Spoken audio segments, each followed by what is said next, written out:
Hello everyone, it is Brenda and Kelley at the ABQ Sewing Studio this lovely fall afternoon, and today we are going to talk about, Kelley, twin needles. How to thread for a twin needle and how to use a twin needle. what is a twin needle? A twin needle is a needle that has a single shaft.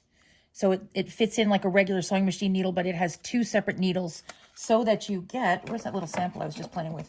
You get a twin lines of stitching. Ooh. A lot of times you see that on the bottom of t-shirts. Yeah. And for top stitching on collars and that sort of thing. Yeah, so people that have a serger that doesn't do Cover stitch. can use a twin needle. Correct. So long as they use the correct thread. Correct. For knits. Yes. And yes. It's great. And the correct needle. Right. Oh yes, stretch twin needle. So let's chat about those. Yeah, there's like regular sewing machine needles, there's stretch and there's universals. There's embroidery needles, all in twin. So you want to make sure you have the right needle for the fabric you're also working on. So right now I have a universal in here because I'm working on a stable cotton. Right. If I had a knit in there, if I was doing a t-shirt, I would have to make sure that I had a knit twin needle. So for the knit twin needle, they would do the hem of their shirts and the hems of their sleeves. Yes. To give it that nice, even look. And even any top stitching, if you want to do some top stitching around the collar, you would do that also with your knit twin needle. Oh, can you use some of the handy feet along with the twin needle, like let's say the edge stitching foot? You can. You just have to make sure that the twin needle you use will clear where the foot is. Yeah. Some of the twin needles, like this one's a 4mm distance. Yeah. That may or may not work with some of the edge stitching feet because it's too wide. You have to just trial and air it out. Yep. And what about the width of these needles? Because I know there's different widths between needles. Yes. That's what the first number is on the package. So this one it's a 2/80, meaning it's a 2mm, and that's the distance between the two needles. And then 80 would be the size of the needle. Right. Yeah. And we usually sew with an 80/12 when we're quilting at any rate, and a 90 when we're doing jeans or heavier stuff. Right. And the distance between them, this happens to be a 4mm. That would also depend a little bit on the fabric you're using. If I'm using like a denim, I'm probably going to want to go to at least a 4 width. Right. And they will go right up to an 8mm width in twin needles. Really? Yes. Okay, so now the thing I found a little bit of a head scratcher is how do you thread for a twin needle? Because you need 2 spools of thread, right? Correct. Okay. Yes. So you also need 2 spool pins. Now on some of the machines, let's just, for an example, our Zests and our Zeals and our Joys over there. Yep.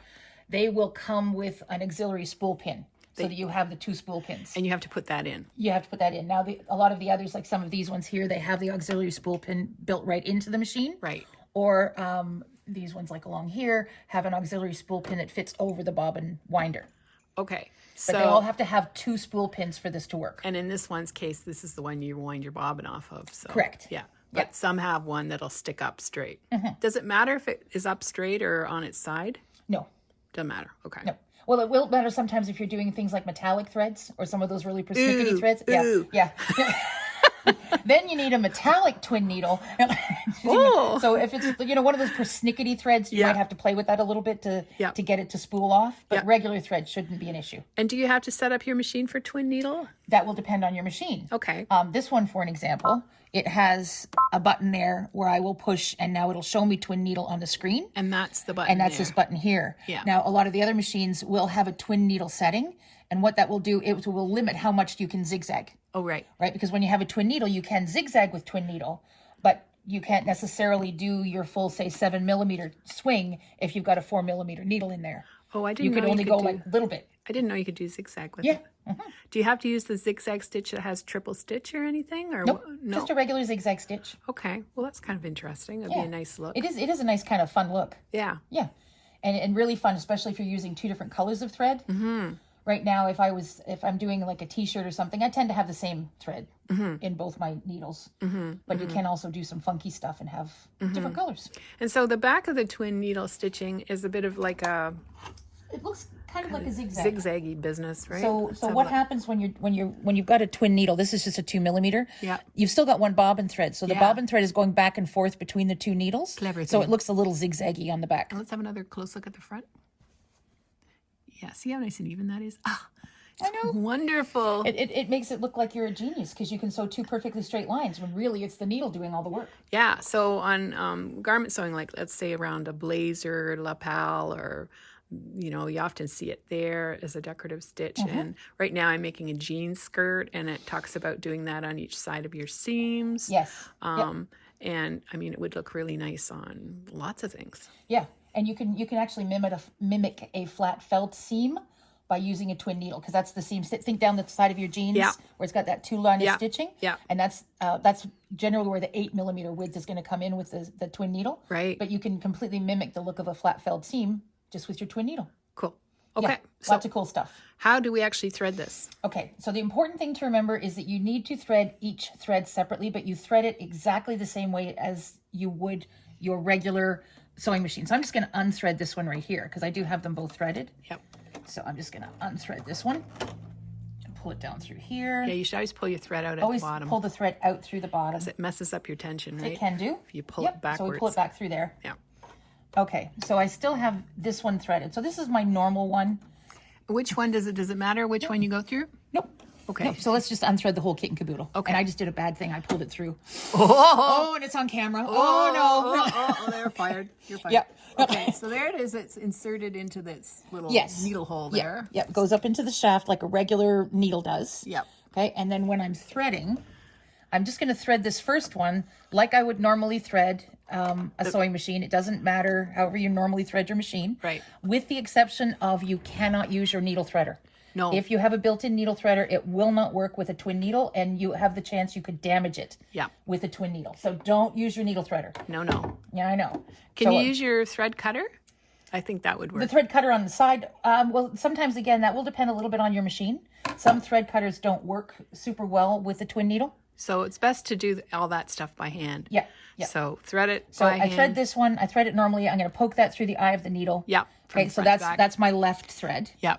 Then I take my right thread and I thread it again exactly the same way. You just can't thread them both at this, take both Same threads and do it at the time. same time. Yeah. If you do that, they will tend to get a little bit snarled. Twisted. Yeah. Yeah, and we don't want to twist them. So we just go ahead and we thread this one the way we would normally thread, except when I get down to here, this one is going to go through the right needle. Right. Okay. And that's all there is for threading. There's nothing really super special about it. Okay. You just got to do it separate. Yeah. So when we were doing your stitch out, we had one stitch out look kind of puckery because the thread wasn't spooling off the pin very evenly. Let's just show how that happened. Yeah. And it didn't really look bad on the front. It looked okay on the front. I mean, it was okay. It wasn't great. It's a little bunchy. But see how it kind of went on the back? It's all bunchy. Yeah. And what was happening is this one, it wasn't spooling off nicely. It was kind of trapped in there. So this thread was too tight. Yeah. So that's why it kind of makes it look like the zigzags going all to one side. So we pushed it down and then tried another sample stitch out, and it spooled off nicely. It was perfectly fine. So you might want to, try it out first and just see what's happening. Definitely. Especially with lighter weight fabric. Like with denim, you probably wouldn't even notice. No, probably not. But it's still nicer to have it nice and even. Yes. Yeah. But yeah, especially the lighter weights. Yeah. And knits are so important to make sure that that's spooling off properly. Yeah. Right. And then you can adjust your stitch length if you want to. Right now I'm just doing my regular stitch length. But a lot of times if I'm top stitching, I go for a slightly longer stitch. Yeah. Like a 3 instead of a 2.5. And you can use heavier threads as long as your as your needle matches your threads. Yep. Yeah. Okay. All right. You want to thread that? Not on camera. She was having some trouble with her eyes. So we'll stop for a minute while Kelley threads it. And if that doesn't work, I'll do it because I'm good at that. Back in a minute. Okay, I got it all threaded, no problem. Kelley needs new bifocals. But she wants to also show you the clover needle threader. Or that's not a clover. It's a bohin. It's a bohin. Okay. Yeah. So this is a great little needle threader. And what you do is, I guess I'm going to have to unthread what you just did. That's okay. Let's grab one of those threads. I'm good at threading. Okay. So you take this and you just lay the thread across the front of the... Can you do it over this red? Because it'll Can I do it over the thread better? Yeah, just it'll show up better on the camera. Okay. Here we go. So I'm just going to take the thread and there's like little pokey bits right here. Yeah, I see that. Okay, you see this little thing that sticks out? Yeah. Can you see that? Yeah. So what I want to do is I want to drag the thread this way, and then when I slide it down the needle, that pokey thing pokes the thread into the hole of the needle. Okay, let's just move this a little bit. So let's just Yeah, then they put can that see there. better. I'll 'Cause put the white foot on down. white is difficult. Yeah. So I've got it in the, across the front, and I just slide it down the needle, and then it pokes the thread into the hole. Can you do that one more time so I can just move around here? Okay. Okay, see Again. there? Yep. Okay, slide it there. Slide this down the needle, and then it pokes through the hole and pokes the thread. Right. So on those days when I'm having the bad eye days and I can't use my needle threader, then this thing is great. So that's the Bohin Yep. machine needle threader. Yep. You can use it on a serge or two. Anything that where you need to thread a needle. Yep. It's a great little threader. Yep. Okay. So there we go. And I hope that when I thread it, I put the threads in the right needles. We're going to find out real soon. There we go. So then all I need to do is find the foot pedal. And So when you take a corner, do you watch the right needle then to take a corner? Depending on which way you're which turning. corner I'm going on. Yeah. Yep. So if I'm turning this way, Yeah. I'm going to line it up. I'll just pick up my needles, and I am going, because it's got two needles, you can't just pivot like we normally No, would. you can't leave the needle No, in. nope. So you kind of have to, and then again, visually just look over, and I'll make sure that I'm lined up. Where are we here? With the back thread. Yep. And I'm not quite there. There. And then I can just pick up again, and off I go.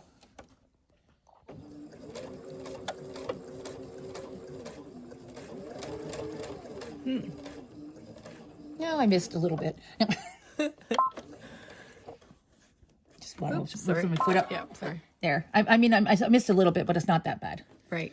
Yeah. So it does have a little bit of an X there. Yeah. Is that normal? Yeah. Okay. How would you avoid that? What I would do to avoid that is probably pulled a little bit more thread out. So when I was doing the corner, Yeah. I'm going to put the foot back down again. Okay. So when I was doing the corner, I'll do a couple of stitches. Got to find the foot pedal again. Sorry, I think my foot's here. There we go. Ooh, found it. Okay, so when I push this up and put the needle up, if I had maybe given myself just a little bit more thread. And quite often when I'm doing something like this where I know I have to pivot, Yeah. I'm going to use my clear foot. Yeah. Give me a little bit better Like visibility. an open toe foot? Yeah, like my open toe foot. Yep. Yeah, They're nice for applique too. they really are. So that one was a little bit better, but you still see that little X across there. And that's because the threads are crossing. Is it avoidable in any? I don't think so. Because I look at garment sewing and I don't see that Just in the pull corner, this right? through. I think,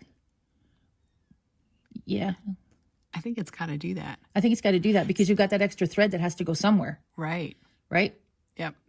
So, Okay. Good. okay. All right. So, do you want to see a zigzag? Sure. Okay, let me just do a couple of straight stitches here. Okay, well, that's just to anchor the threads. Now I'm just going to go over to the machine and I'm going to turn on my zigzag. And this one particular one shows me where it's going to zigzag. Oh, we should talk about what machine this is. This is This is the Baby Lock Chorus. A beautiful machine. Absolutely. Yep. Okay. So then, when you zigzag with a twin needle,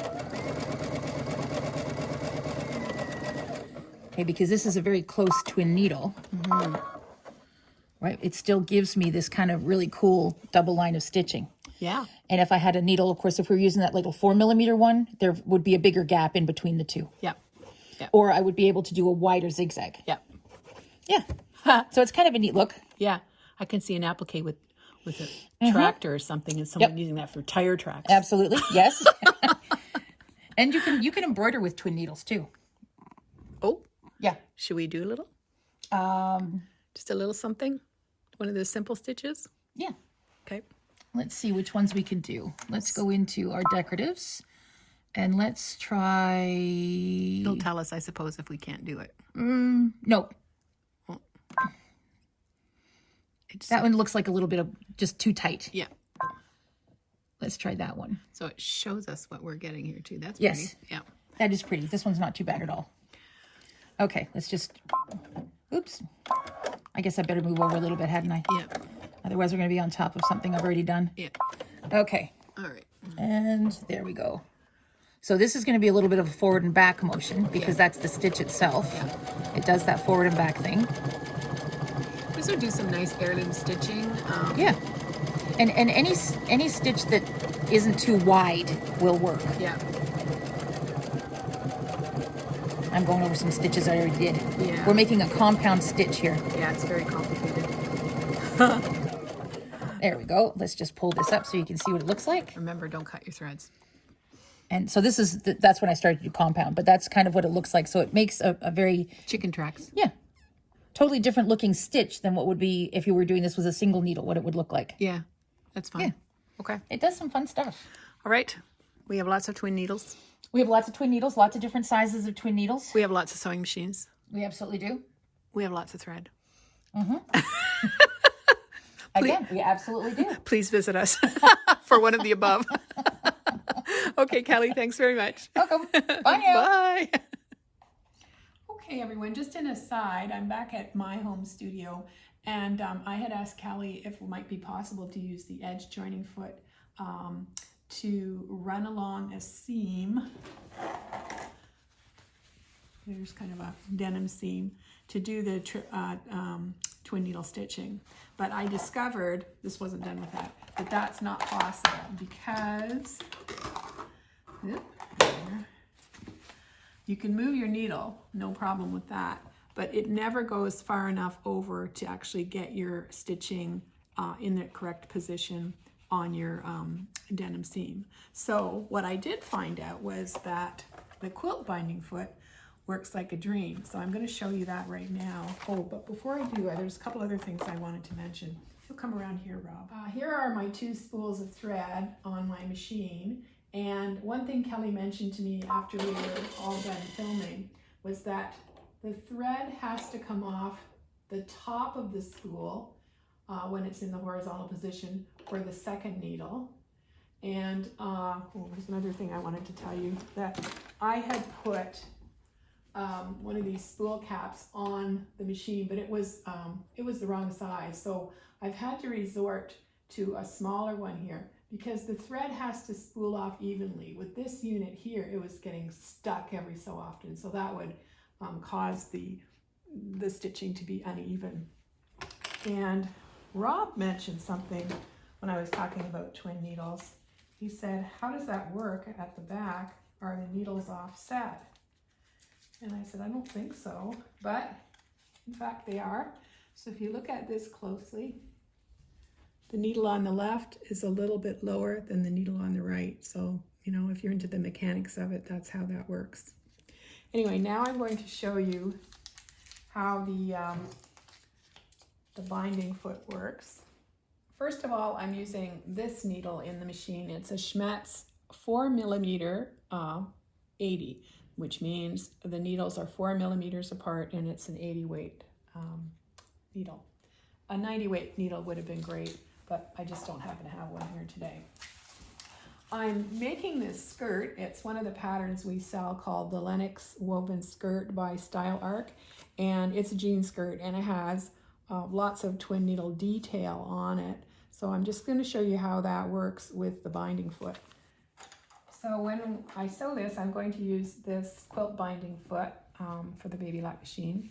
And it has a nice wide opening here so I can move the needle around, which is important. And it has like a lot of metal on one side and very little on the other. And so that fits into this valley created by the seam, which is folded to one side, okay? And in this case, I'm starting at the top of the skirt because the seam is folded in this direction. And I might have to turn that around if the seam goes the other way. So we put our foot on, and then we have to move our needle over to the right in this case because I want the stitching to be on this side, and currently it's kind of centered. So I'm going to just move it over. I don't know how to do it. And then I'll just put my needle in just to make sure that it's good. I think it is. And then I want to increase my stitch length to 3. And then it's just a matter of stitching stitching along the seam. Remember to move your needle over, or you might miss the seam allowance.